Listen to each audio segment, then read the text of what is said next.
السلام عليكم شباب ورحمة الله وبركاته. طبعا هذا الجزء الثالث اللي راح نضيع به هذا الشعر البقى.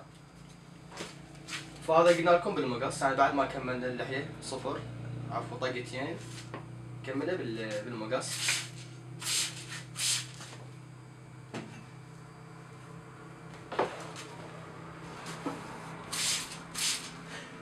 وش نعالك هيك. طبعا شغلة المقص بسيطة، اسهل من الماكينة. فناخذ من عنده قليل يعني هيك شوية نطلعه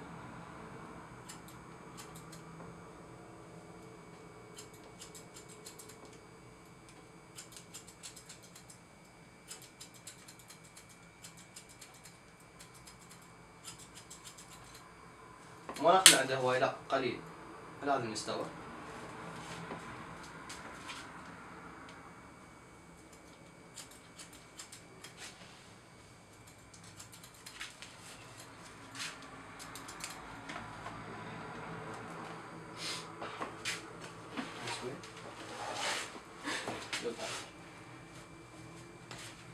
الشباب هاي الجهة نفس الشي، فهمني شوي ناخذ من عندها.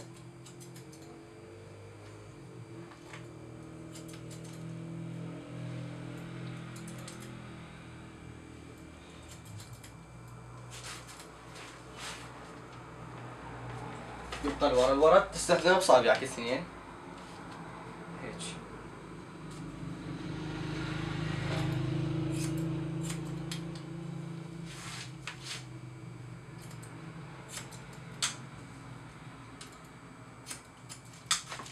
تخلص من صابعك ترجع له نفس الطريقة، هم نطلع من عنده شوية وبالمقص.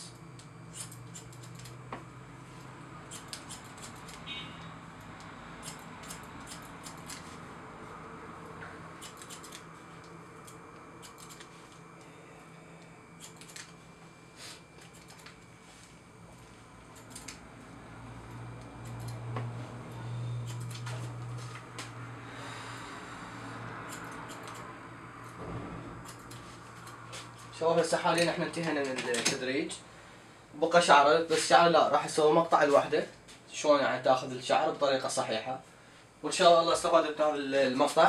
فتبقى نفس ما عودناكم، بس التحديد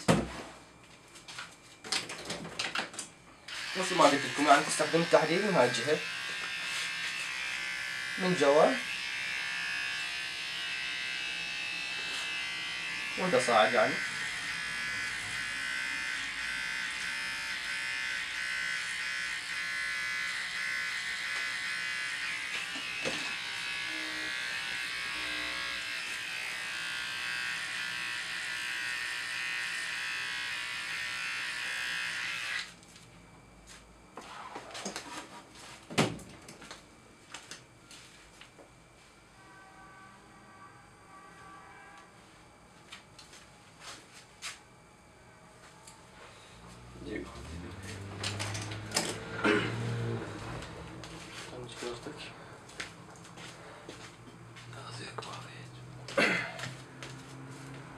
شلون قاعدنا هاي راح ناخذ من عندها شوية بالمقص.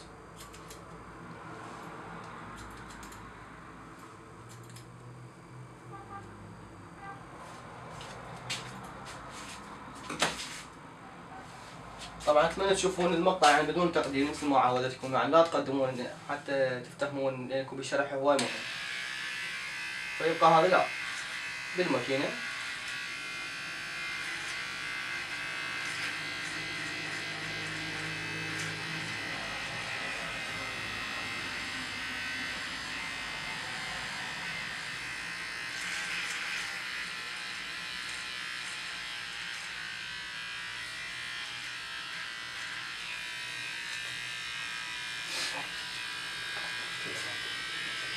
صورنا شلون تصوير؟ عال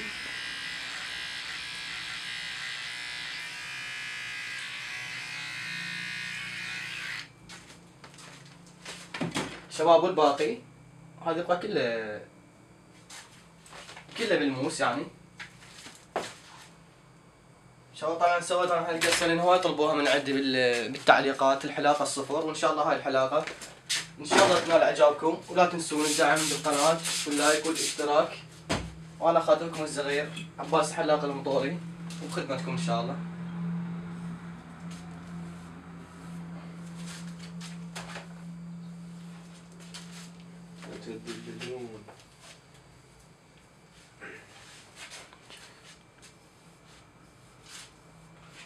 فهسه راح اكمل تحديده واكمل الشعر مالته الفوق، واكمل يعني الشغلات الباقيه، وراح اخلي صورته بدايه المقطع حتى تشوفون الحلاقه النهايه. تحياتي لكم شباب، في امان الله.